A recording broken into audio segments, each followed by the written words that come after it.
Bonjour, aujourd'hui nous allons partager sur être agréable à Dieu.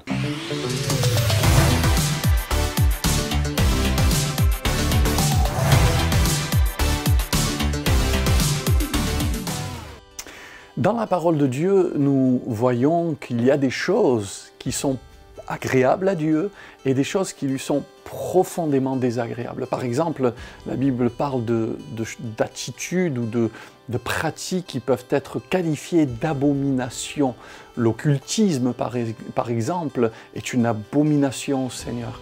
Il y a des choses que Dieu n'aime pas et il y en a d'autres que Dieu aime. Dieu aime certaines choses, il aime voir l'homme jouir du bonheur. Dieu est un bon Père céleste, il aime quand ses enfants sont heureux par exemple. Mais il y a des choses qui sont agréables à Dieu, mais il y a aussi des personnes, des êtres qui lui sont agréables. Et j'aimerais aujourd'hui vous partager sur l'importance d'être agréable au Seigneur, d'être agréable à Dieu. Par exemple, dans l'Écriture, on voit des personnages comme Samuel qui était tout jeune et qui était agréable à Dieu. C'est-à-dire que Dieu, dans son ciel de gloire, prenait plaisir à regarder la vie de Samuel. Il est dit dans 1 Samuel 2, 26, le jeune Samuel continuait à grandir et il était agréable à l'Éternel et aux hommes. Es-tu agréable au Seigneur? Peut-être un jeune me regarde aujourd'hui. Est-ce que ta vie est agréable à Dieu? Est-ce que ta personne est agréable à Dieu? Par exemple, nous voyons dans l'Écriture David, qui était aussi un homme selon le cœur de Dieu. Il est dit le concernant dans 2 Samuel, chapitre 23 au verset 1er, « Voici les dernières paroles de David, fils d'Isaïe, paroles de l'homme haut placé, de loin du Dieu de Jacob, du chantre agréable d'Israël. » Je crois que tout jeune, je l'imagine en tous les cas, quand David, avant d'être devenu roi ou même un tueur de géants, c'était un adorateur David. Il a écrit des psaumes, il aimait passer du temps dans la communion avec Dieu. Un chantre agréable. Je crois que ce n'est pas une question de voix. Il y a des gens qui peuvent avoir des très belles voix, mais si ta voix est belle, mais pas ton cœur, Dieu n'appréciera pas forcément ta chanson et ta musique. Par contre, tu peux peut-être avoir une voix tout éraillée, peut-être pas un grand ténor ou un baryton, que sais-je, mais si ton cœur est droit devant Dieu, eh bien tu seras sans aucun doute agréable au Seigneur.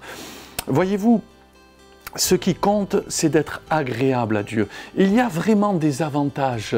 Dieu, quand on lui est agréable, nous donne sagesse, faveur, il nous ouvre des portes, il nous protège, etc. Et il nous accompagne tout au long de notre vie.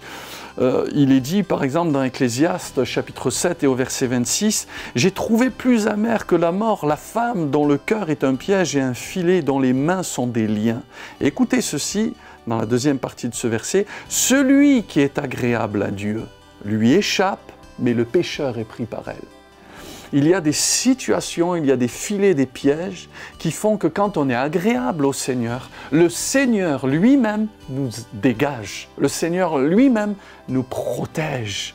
Alors j'aimerais voir, face à cette pensée capitale, être agréable à Dieu. Comment être agréable à Dieu? Ça vous intéresse? C'est parti. Premièrement, les hommes intègres lui sont agréables. Dieu aime l'intégrité, mes amis. Il est dit dans Proverbe 11, verset 20, « Ceux qui ont le cœur pervers sont en abomination à l'Éternel, mais ceux dont la voie est intègre lui sont agréables. » Dieu aime l'intégrité. L'intégrité financière, l'intégrité maritale, l'intégrité dans les affaires, etc. Dieu aime les gens droits, qui pratiquent la justice, les hommes vrais, peut-être pas parfaits, mais intègres et droits. Je note dans la parole de Dieu un homme qui a été qualifié d'intègre, pas par les hommes seulement, mais d'abord par Dieu.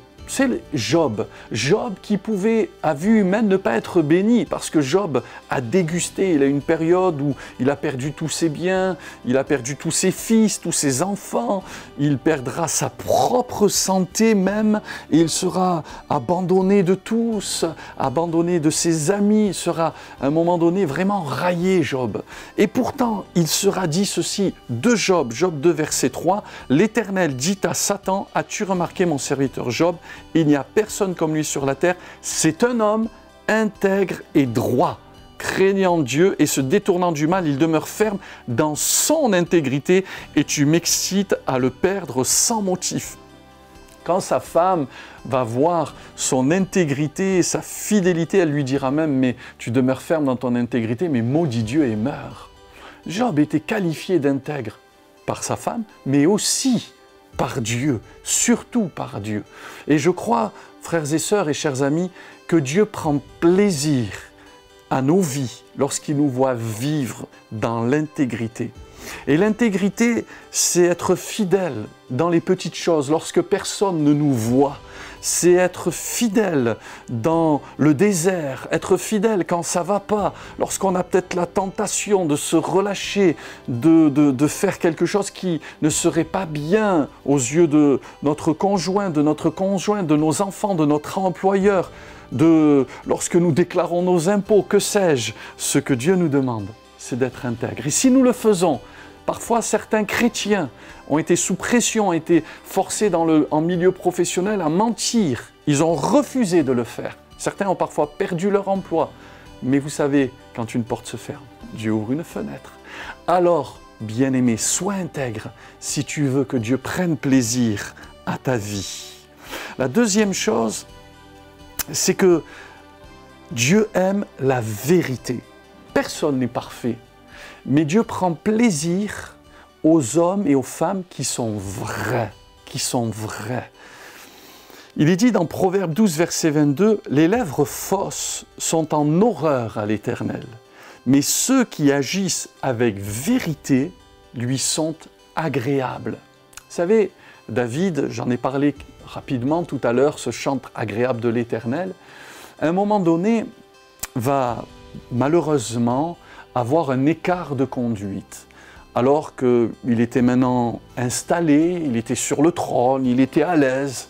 La Bible dit que l'arche de l'Éternel et les armées de Dieu combattaient, etc. Et lui, il est resté un soir tranquillement dans son palais. Peut-être avait-il un petit problème de sommeil. Il est allé se promener sur le toit. Et puis là, la Bible nous dit qu'il va voir une femme qu'il va trouver jolie, il va la faire venir, et parce qu'il est le roi, rien ne lui est refusé. La parole de Dieu nous dit qu'il va coucher avec elle, elle va tomber enceinte, puis je vous fais une histoire longue, plus courte, il va faire venir son mari, il va réfléchir à une stratégie pour que son mari tombe au combat, et l'Écriture dit que l'homme va mourir, et ensuite, eh bien, Dieu va le voir, Dieu va voir cette attitude qui lui a déplu. La Bible dit ce que David avait fait déplu à l'Éternel. C'est passé inaperçu aux yeux des hommes, mais Dieu l'a vu. Et un jour, Dieu va lui envoyer un prophète pour révéler sa faute. Non pas pour le condamner, mais pour l'amener à se repentir et à retrouver la faveur de Dieu. Et la parole de Dieu nous dit que David va se repentir de sa faute, de son péché. Et là, il va écrire le psaume 51. Et dans le psaume 51, David va dire quelque chose de très important. Il va dire « Tu veux que la vérité soit au fond du cœur. » Et David va être vrai face à lui-même, face à son péché. Et à cause de l'esprit de vérité qui était en lui et qu'il a laissé le transformer et le pousser à la repentance, David va retrouver les faveurs, la grâce de Dieu. Oui, sois vrai, mon ami. Soyons vrais jusqu'au bout de la course pour pouvoir vivre dans la faveur de Dieu, car Dieu aime la vérité et les hommes vrais sont agréables à Dieu. Alors, si tu veux être agréable au Seigneur, sois intègre, peut-être pas parfait, mais sois vrai. Et si tu es vrai, eh bien, tu seras agréable au Seigneur malgré tes fautes et tes écarts. Sois béni et que Dieu te bénisse abondamment. Merci d'avoir regardé cette vidéo. N'hésitez pas à liker, à commenter, partager et à vous abonner.